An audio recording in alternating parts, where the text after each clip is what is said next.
I'm going to go, we are live on YouTube, so we're recording. So I'm going to now call the meeting to order. Thank you.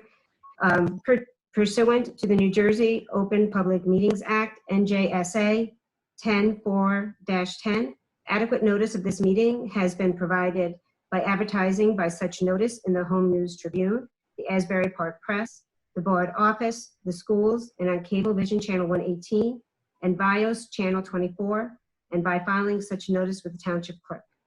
This meeting was scheduled for Tuesday, April 21st, 2020. The board will take formal action on payment of bills and on other agenda items.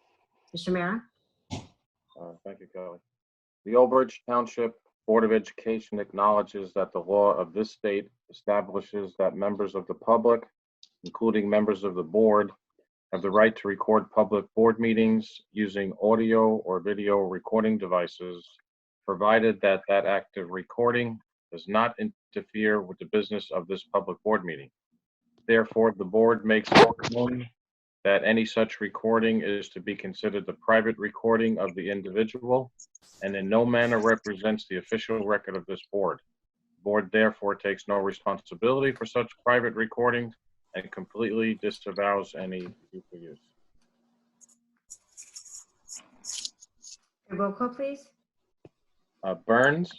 Present. Callie? Here. DeCaro? Present. DeCrema? Here. Dunn? Here.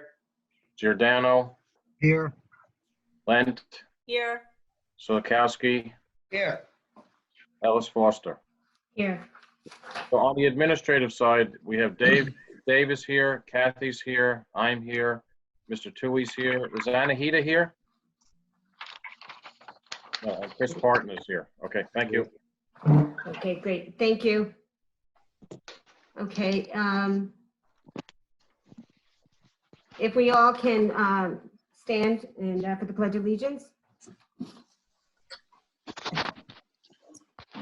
I pledge allegiance to the flag of the United States of America, the Republic for which it stands, one nation, under God, with liberty and justice for all. And if I can ask everyone to stand for a moment of silence. The board moves and acknowledges the death of Valerie Buckley, retired paraprofessional, and express its deepest sympathy to his family and friends. Planned for before and have done a tremendous job. Is it perfect? No. I can promise you it's not perfect, and I've said that before it even started, that there'll be no way to replicate what we do in the classroom, what our teachers do in the classroom for our students, especially our neediest students. That can't be replicated through remote learning. It can't be replicated even through live streaming. But our staff is doing a tremendous job. I witness what they do, and I see videos, what they're doing, and I'm getting sent images and evidence of what's going on in the homes of both our teachers and our students. And if there's anything that's not being done appropriately or enough to the extent of what the parents are looking for at this point, do not blame the teachers. You know, that goes with me. I have to be responsible for that, and I take responsibility for it. As far as the community, I want to thank this community. We've had a great working relationship, and we've given back as a school district as well. I went over this at the agenda meeting, but I think it bears being noted that as not only students, teachers, the community itself, this Board of Education has shared and given resources back to the municipality, to the police department, first responders, Office of Emergency Management, Blue Cross, the Hackensack Meridian Hospital. We've provided masks, sanitary wipes, cases of those, over 130 packages of those, gloves, goggles, and even laptops, so essential people can stay in communication. As of today, we're at close to 500 laptops being distributed throughout the district, devices so our students can stay in touch.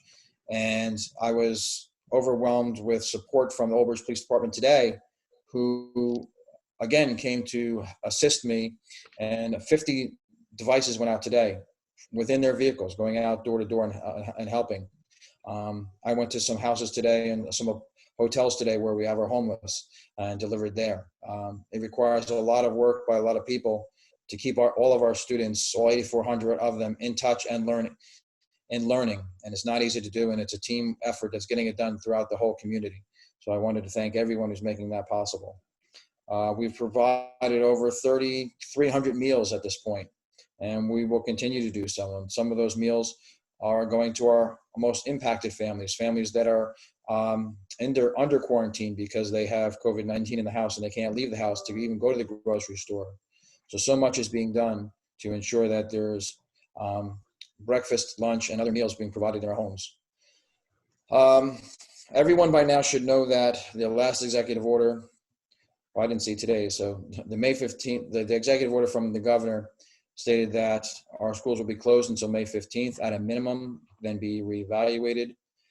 That gave us a lot of opportunity to, we kind of knew that was coming, but you have to wait for it to be announced before you can really announce what your plan is. So we had to announce some changes for our fourth marking period, and our parents and students were notified of the grading change policy for the fourth marking period. For the fourth marking period, grades K through 8 will receive a pass-fail grade. However, throughout the course of that pass-fail in the whole marking period, students and parents and families will have access to the parent portal, where the actual or true progress indicators will be there for looking for student participation and demonstrating effort and mastery in certain areas of new instruction that's taking place. At the end of the marking period, the summary grade will be a pass-fail. We're looking at adjusting that a little bit for the middle school students who are the high achievers in there, but as of currently right now, it is a pass-fail grades K to 8. High school students will receive their letter grade, their traditional letter grade, and at the end of the semester, at the end of the fourth marking period, the student, in concert with their parent, family, will have opportunity to review that and then report back to their counselor if they want to take that letter grade and make it a pass-fail grade. We are doing this to meet the needs of all different students. Many students have aspirations after high school for college and so forth, and their grades in the course is important to them. Other students, we understand that, in the classroom is the greatest equity that we can provide in schools.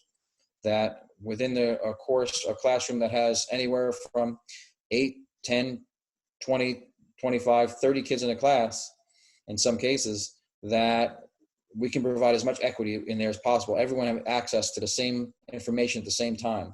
We cannot be sure that happens in every home.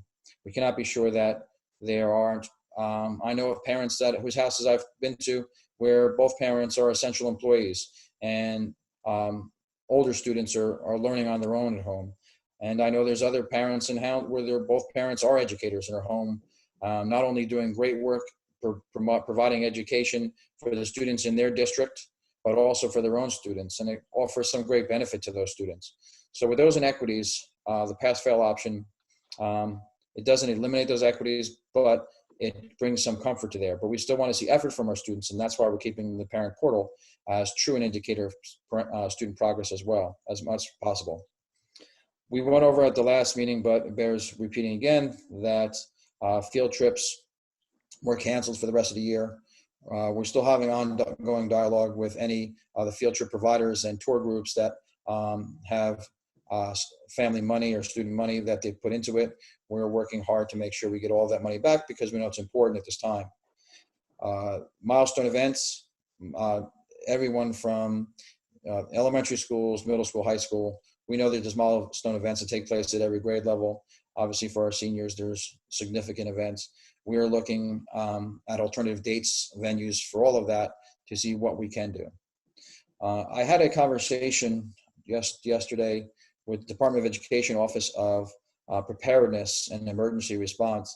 And one of the things they talked about and they kind of commended us for is that, I know our teachers and our staff and everyone care a great deal about our students. And you see on Facebook a lot of districts that have like these kind of parades going by and teachers coming by.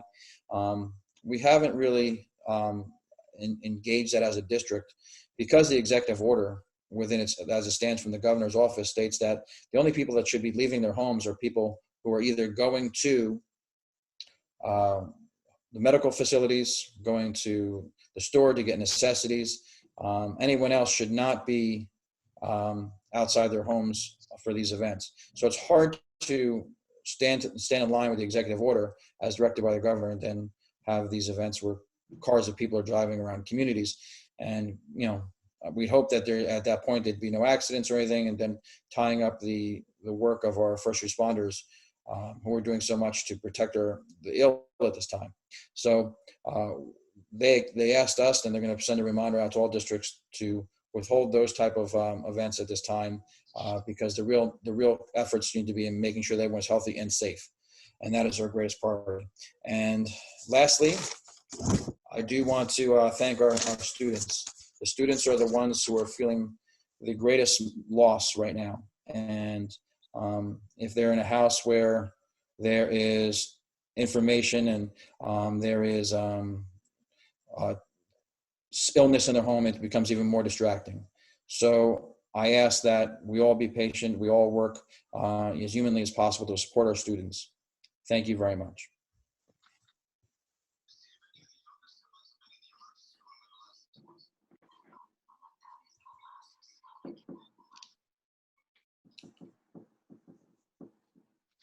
Ms. Foster, Yes, thank you, Mr. New. is there a way to enable the yeah. chat feature? That's what I'm going to look at right now. Obviously, we're having a security issue. Yeah, I deleted, I removed that person, and I'm trying to do that right now. As we're doing that, is there, I don't believe there's any committee reports. No, okay. So now we are moving to the public comments.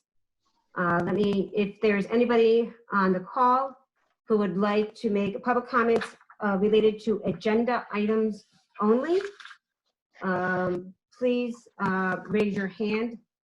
I will remove you from the to allow to speak, but this does need to be for this. The public comment now is if it's an agenda item only. If it's a general comment or anything about, or any questions about what's going on, that would be at the end of the meeting. So I see there's a Nick. I'll take you off mute. Okay, Nick, you are able to speak. If this is this on an agenda item? Yeah, I just think you're all like fucking retards. Like, honestly, you're all so fucking stupid. Like, what the fuck are you doing here?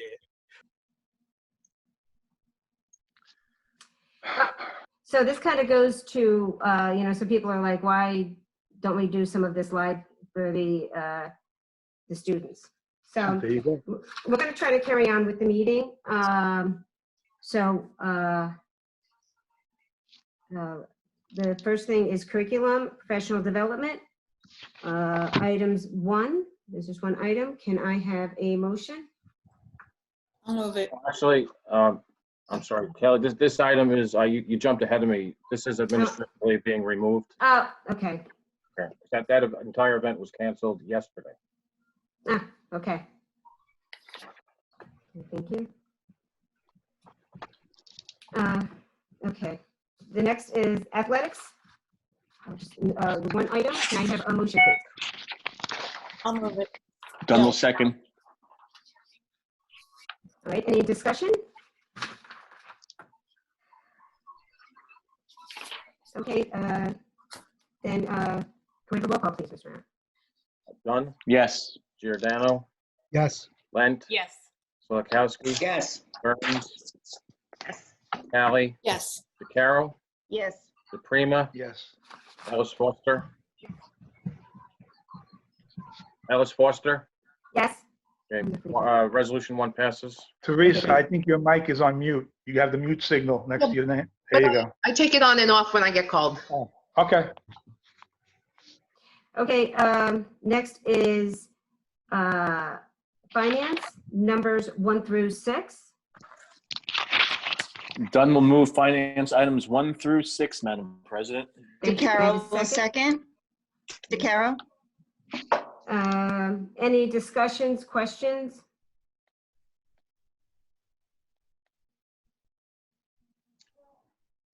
No? Okay, can we have roll call, Mr. Mayor? Giordano, Yes. Lent, Yes. Solakowski, Yes. Burns, Yes. Callie. Yes. Caro, Yes. DePrima, Yes. Dunn, Yes. Ellis Foster. Yes. Resolutions 1 through 6 pass. Okay, next is non-certificated personnel office, 1 and 2. Separating one for discussion. Okay, thank you. All Callie, right, okay. All right, did we get both? Okay, Mr. Salakowski, please. Okay, move the board approve the retirement of the following staff member with the deep appreciation for her years of dedication and service to the district. Margaret Maurer, she was the Old Bridge High School main office. She was one of the clerks, 25 years of service. I wish you a lot of luck on your retirement. As one door closes, another one opens. Good luck. Great. Thank you. And I wish all the best to Cindy. Then can we have a roll call, please, Mr. Mayor? Oh, you need motions first. Oh, I thought we had a motion. My apologies. Can we have a motion, please? I moved it. Yeah, let Ms. Yes, I thought. Okay.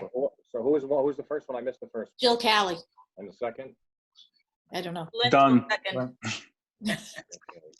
Sorry about that, folks. Okay, Lent, Yes. Solakowski, Yes. Burns, Yes. Yes. Caro. Caro, Yes. Sorry. DePrima, Yes. Dunn. Yes. Giordano. Yes. Ellis Foster. Yes. Resolutions 1 through 6 and 2 pass. Thank you.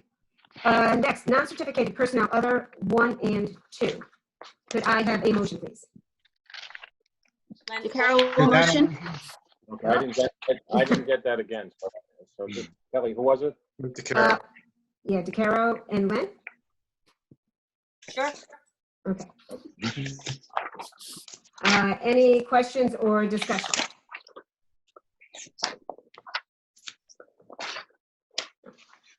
Okay, can we have a roll call, please? Burns, Yes. Callie, Yes. Prima, Yes. Dunn, Yes. Giordano, Yes.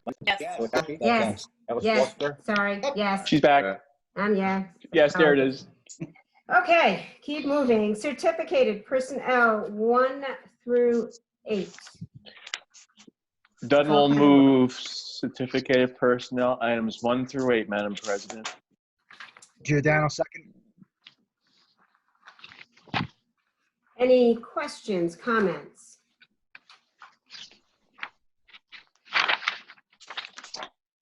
No? Thank you. Roll call, Mr. Mayor, please. Caro, Yes. DePrima, Yes. Dunn, Yes. Giordano, Yes. Lent, Yes. Solakowski, Yes. Burns, Yes. Callie, Yes. Ellis Foster. Yes, Resolutions 1 through 8 pass. thank you. Next, supplies, equipment, and services, 1 through 19. If I could have a motion, please. DeCarlo, motion? Thank you, and a second, please. Dunn will second. Thank you, Mr. Dunn. Any questions, comments?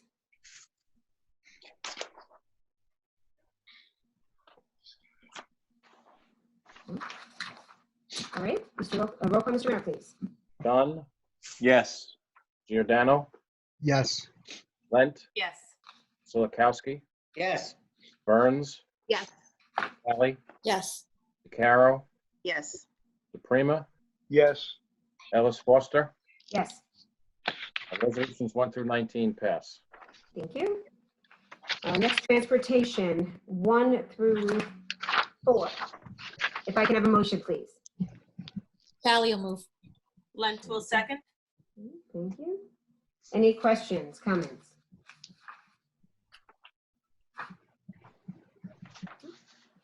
All right, roll call, Mr. Mayor.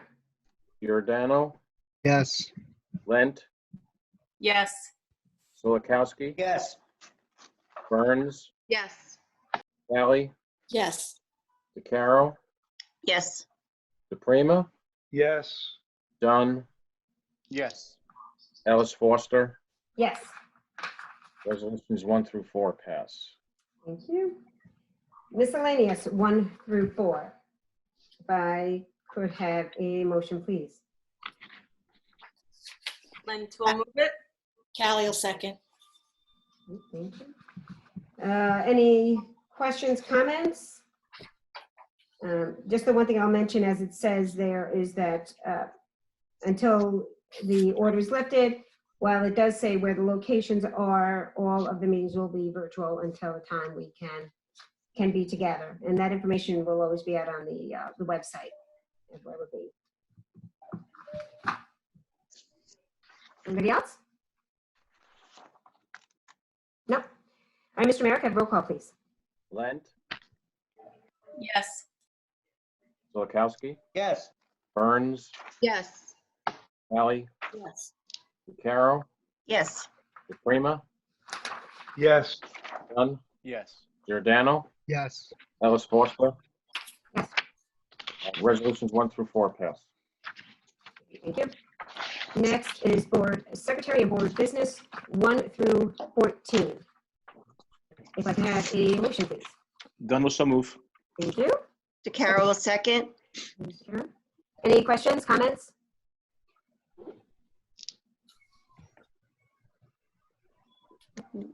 Okay. Okay, so Roll call, Mr. Mayor. Thank you. Solakowski, Yes. Burns, Yes. Hallie, Yes. Caro, Yes. Prima, Yes. Dunn, Yes. Giordano, Yes. Lent, Yes. Ellis Foster. Yes. Resolutions 1 through 14 pass. Okay, great. All right, so we're back to public comments. We're gonna try this one more time. If there are any of the attendees on the Zoom session who have a comment, a question, a concern, please raise your hand and I will take you off mute. So I'll wait a second for everyone to be able to find that on that. So we'll wait another second, see if there is anyone who would like to put a comment, question. Okay, I'm gonna trust Noel. So I'm just gonna take you off. Noel, if you can just unmute and just state your name and your question or comment. Hi, this is Noelle Simonson. Hi, Can you Noel. hear me? Yeah, we Hi. can hear you good. Thank you. Hi, everyone. I just want to say the lack of live instruction. There's my daughter. I just want to say the lack of live instruction has been a challenge for my children. I know that there's security concerns with Zoom, but I think if my children just like once a week could interact with their teacher live, it would make all the difference. And it's just to interact with their peers, and I know other districts are doing it, and I just wish Old Bridge could do it too. That's my comment. Okay, thanks, Nicole. Noel, I'm sorry, thanks, Noel. Thank you.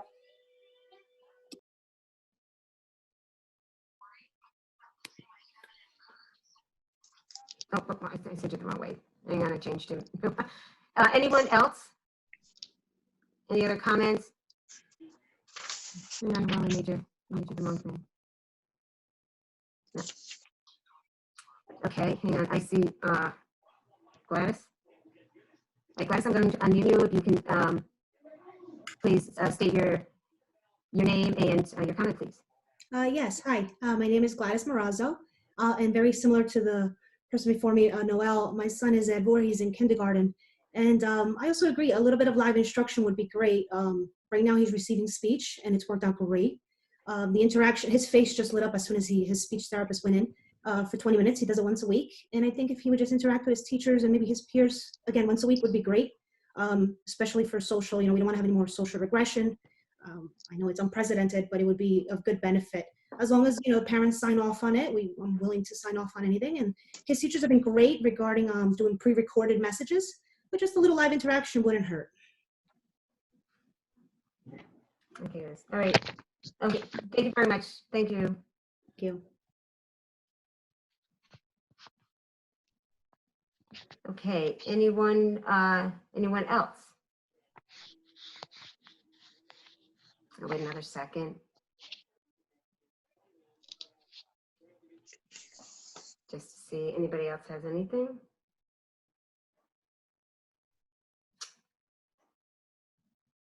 Okay.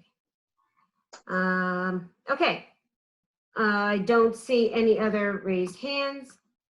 So I will close the public portion at this time. We'll move on to old business. Does anybody have any old business?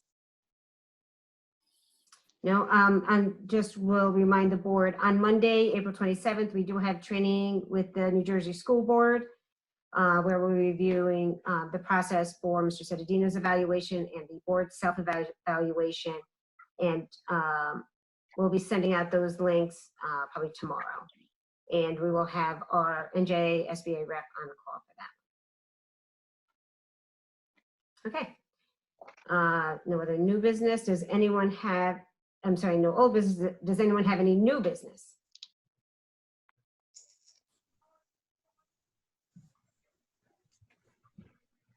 No. Okay. I just wanted, did anybody want to make any comments before we go into go into executive session?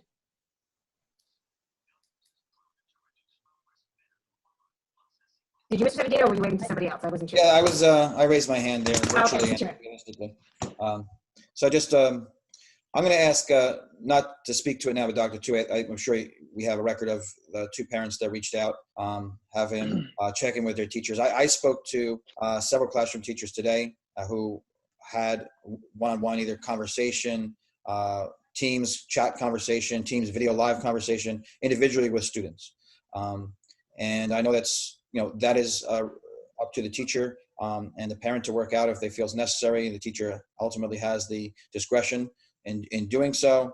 I've seen a lot of creative stuff with the flip grid and so forth, but still some one-to-one conversation between teachers is happening in many classrooms. So I will ask that, Dr. Tui just check in with the teachers relative to the people who brought up those concerns. Some of the concerns we have with peers, and I'll share the story while we're all here, is, whether it be Zoom or any other integration where it is a 2-way live stream feed like we're doing now. Obviously, you see some drawbacks to that that happened earlier. But in this situation, like all of us are here, and whoever's out there and watching this, but you don't know who's behind me. You don't know who's watching to see what's going on with children and other means and so forth. So a little lesson that I learned from a district that not too far from here, there was a father who had a no contact order with a child, and he was now living with another person in the community who daughter was in the same class as his daughter he had no contact order with. So through that, he was sending messages to his daughter, walking by, doing inappropriate things and so forth, and was brought to attention by a parent who only happened to see it when they walked past their child's own screen.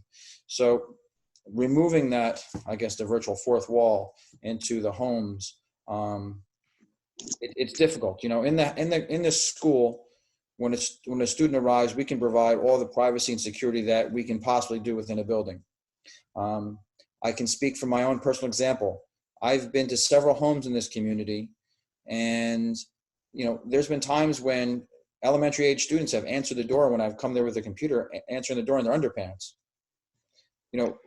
There's not always a situation where someone is going to be there to supervise to make sure that the students are properly dressed for that, and it's not taking place in their bedroom. And that's not only to protect the privacy of that student, because it's hard enough to be a child in a classroom, but if you're in a video grouping with your whole class and you're there in your underwear or whatever, these are things I've seen.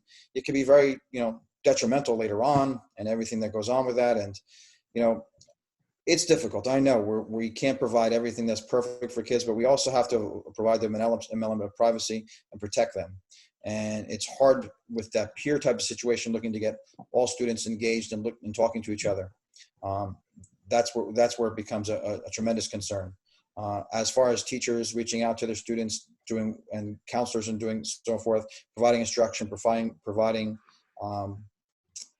wellness check-ins, and making sure they're working within the confines of the instruction and continuing instruction that can be going on and should be going on. I just received an email today from a father, and we're going to have a tutorial, I think, soon, because it's happened more than once where they were very upset, and they even took to social media about how upset they were about things weren't getting the instruction they thought they should be getting, but didn't know that all the videos and all the support was being sent to the child's email through the OBPS email.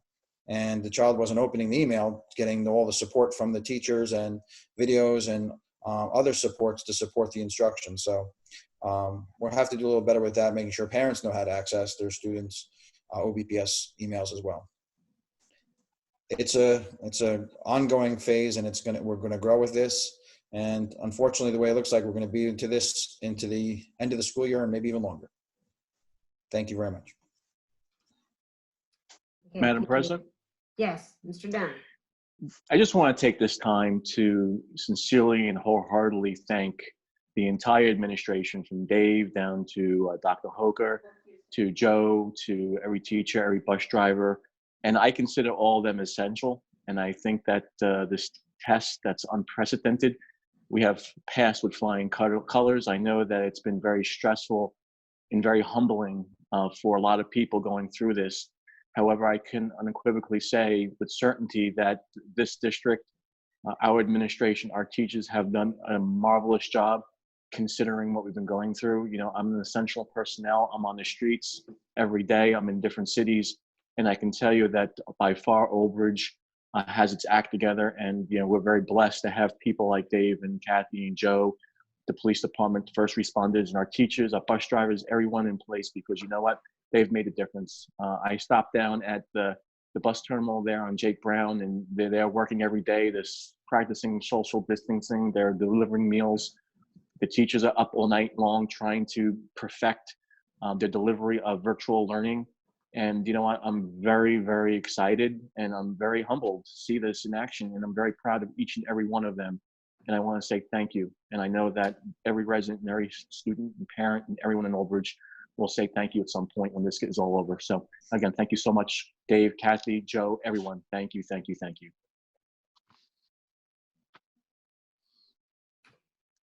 Okay, anyone else?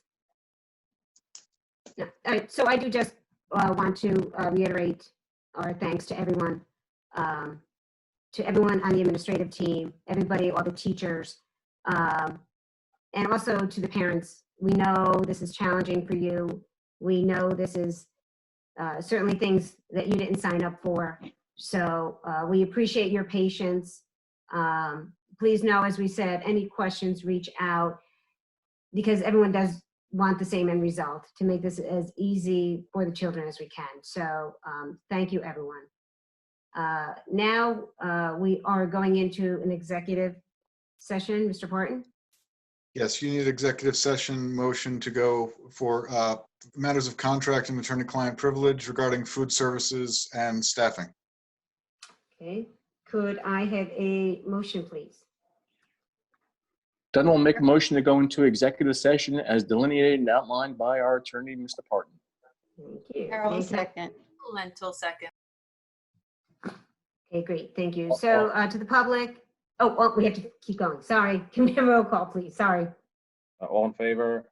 Aye. Opposed? Okay, so thank you to the public. This is the end of the meeting, and we will not be returning. Thank you.